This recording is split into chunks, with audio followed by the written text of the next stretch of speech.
राधे राधे दोस्तों, मैं आपको एक पति पत्नी के खट्टे मीठे रिश्ते पर एक बहुत ही प्यारी सी कहानी सुनाने जा रही हूँ। मेरी कहानी आपको अच्छी लगे तो इसे लाइक कीजिए, शेयर कीजिए और मेरे चैनल को सब्सक्राइब कीजिए। जहाँ प्रिया अपने पति के साथ किराए के मकान में रहती थी। प्रिया के पति का नाम सुनील था और वह रेलवे में नौकरी करते हैं, लेकिन वह अपने काम के चलते प्रिया को समय नहीं दे पाते थे।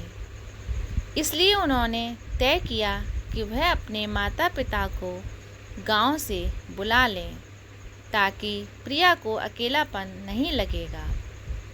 प्रिया बहुत ही मिलनसार लड़की थी और वह अपने सास ससुर को दिल से प्यार करती थी।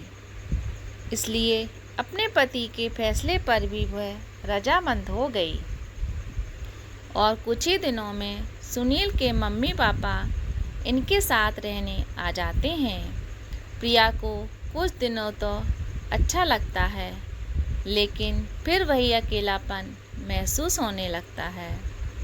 दरअसल प्रिया की अभी अभी शादी हुई थी और वह अपने पति के साथ कहीं बाहर घूमने नहीं जा पाई। उसे अपने पति के साथ पर्याप्त समय भी नहीं मिल पा रहा था। इन सब बातों से वह मन ही मन हताश होने लगती है और फैसला करती है कि वह ज़बरदस्ती अपने पति के साथ कहीं बाहर घूमने का प्लान बनाएगी और अगर उसके पति नहीं माने तो वह अपने मायके चली जाएगी। शाम होते ही सुनील अपनी ड्यूटी से वापस आता है और अपनी नाराज पत्नी को देखता है तो पूछ बैठता है, क्या हुआ मेरी प्रिया को, आज उदास लग रही हो? और कुछ ही देर में प्रिया उसे कहीं बाहर घूमने जाने को कहती है, लेकिन सुनील अपने काम को लेकर बहुत परेशान होता है। इसलिए वह प्रिया को मना करने लगता है। प्रिया पहले से ही जिद ठान चुकी थी, जिसके आगे सुनील को झुकना ही पड़ता है। वह अपने रिश्ते को बिगाड़ना नहीं चाहता और वह अपनी पत्नी को कश्मीर की वादियों में घुमाने का प्लान बनाता है और प्रिया से कहता है, मैं 1-2 दिन में छुट्टी के लिए अर्जी दे देता हूँ, फिर हम दोनों घूमने चलेंगे और कुछ दिनों तक मम्मी पापा भी घर में रहेंगे तो यहाँ की चिंता भी नहीं रहेगी। अगले दिन सुनील की छुट्टी मंजूर हो जाती है और वह खुशी से अपने पत्नी को कॉल लगाता है और कहता है, मैंने सारी तैयारियां कर ली हैं, तुम तैयार हो जाना। आज शाम को ही हमें निकलना है, मुझे सिर्फ 2 दिन की छुट्टी मिली है। प्रिया अपने पति की बात सुनते ही खुश हो जाती है और अपने कपड़े और जरूरी सामान बैग में जमाने लग जाती है। ट्रेन का समय 7 बजे था, इसलिए दोनों समय से पहले ही स्टेशन पहुंच जाते हैं और दोनों का प्यार भरा सफ़र शुरू हो जाता है। शादी के कई महीनों बाद पहली बार दोनों बाहर जा रहे थे। दोनों अंदर से बहुत खुश थे। सुबह होते ही ट्रेन पहुंच जाती है और वे अपने होटल पहुंचते हैं, जहां सुनील ने कमरा बुक किया था। दोनों तैयार होकर कश्मीर की पहाड़ियों में घूमने का प्लान बनाते हैं। मौसम बहुत ठंडा होता है, इसलिए दोनों ने ठंड से बचने के लिए गर्म कपड़े भी पहन रखे थे। पहाड़ी में चढ़ने के लिए बहुत से लोग आए होते हैं और सभी के साथ सुनील और प्रिया भी शामिल हो जाते हैं। कुछ दूर चलने के बाद प्रिया को थकान महसूस होने लगती है और वह अपने पति से कहीं आराम करने को कहती है।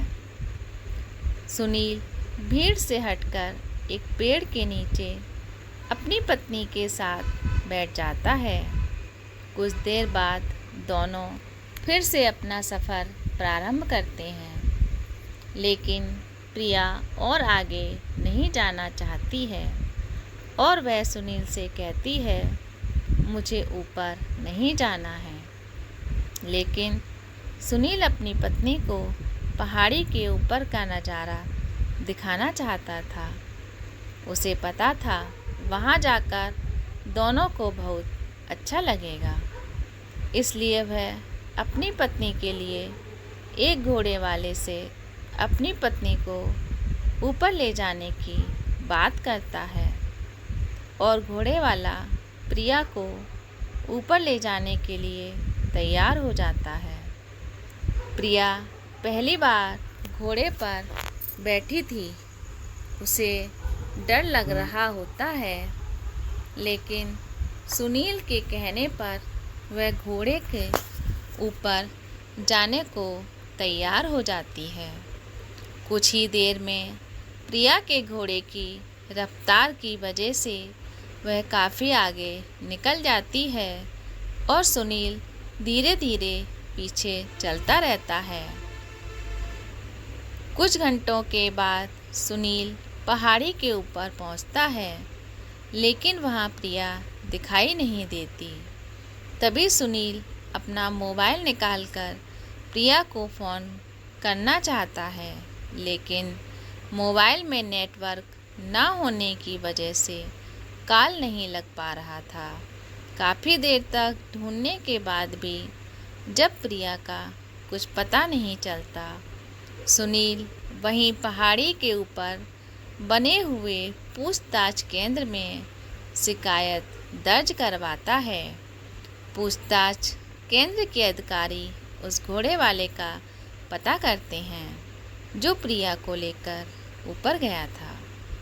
कुछ ही देर की मशक्क़त के बाद घोड़ा वाला तो मिल जाता है, लेकिन वह कहता है, मैंने तो मैडम को ऊपर की पहाड़ी में छोड़ दिया था, फिर मैं वापस नीचे आ गया और उसके बाद मैडम कहाँ गई मुझे नहीं पता। सुनील बहुत चिंतित हो जाता है और चारों तरफ प्रिया के नाम से आवाज़ लगाता है। कई घंटे गुजरने के बाद रात हो जाती है और सुनील थक हार के पहाड़ी से नीचे उतरने लगता है। सुनील के पैर ही नहीं चल रहे होते हैं। वह अपनी पत्नी को ढूंढने में असफल हो चुका था। पहाड़ी से नीचे आने के बाद यहाँ वहाँ कुछ घंटे बैठकर इंतज़ार करता है कि शायद प्रिया की कोई खबर मिल जाए, लेकिन रात 12 बज जाते हैं और प्रिया का कोई अता पता नहीं चलता है। सुनील का मोबाइल भी स्विच ऑफ हो चुका था। वह किसी को संपर्क नहीं कर पा रहा था। तभी वह अपने होटल वापस लौटने का फैसला करता है और ऑटो लेकर अपने होटल पहुंच जाता है। जैसे ही अपने रूम का दरवाज़ा खोलता है तो उसकी पत्नी प्रिया सामने ही बैठी होती है और वह रो रही होती है। प्रिया को देखते ही सुनील उसे गले लगा लेता है। सुनील प्रिया से पूछता है, तुम यहाँ कैसे पहुँची? तब वह अपनी बात बताते हुए कहती है कि ऊपर पहुंचकर मैंने कई घंटों आपका इंतज़ार किया, लेकिन जब आप नहीं आए मैंने किसी और से आपको फ़ोन लगाने के लिए कहा, लेकिन आपका फ़ोन तो लग ही नहीं रहा था। सुनील अपनी पत्नी को पाकर खुश हो चुका था और वह उतावलेपन से पूछता है, लेकिन तुम होटल कैसे पहुंची? तुम्हें यहाँ का एड्रेस पता था क्या? तभी प्रिया कहती है, हाँ, मेरे बैग में होटल का एक कार्ड पड़ा हुआ था जो रिसेप्शन पर आपने मुझे रखने को कहा था, और जब मैं अपने बैग से रुमाल निकाल रही थी तो ये कार्ड मेरे हाथ में आ गया।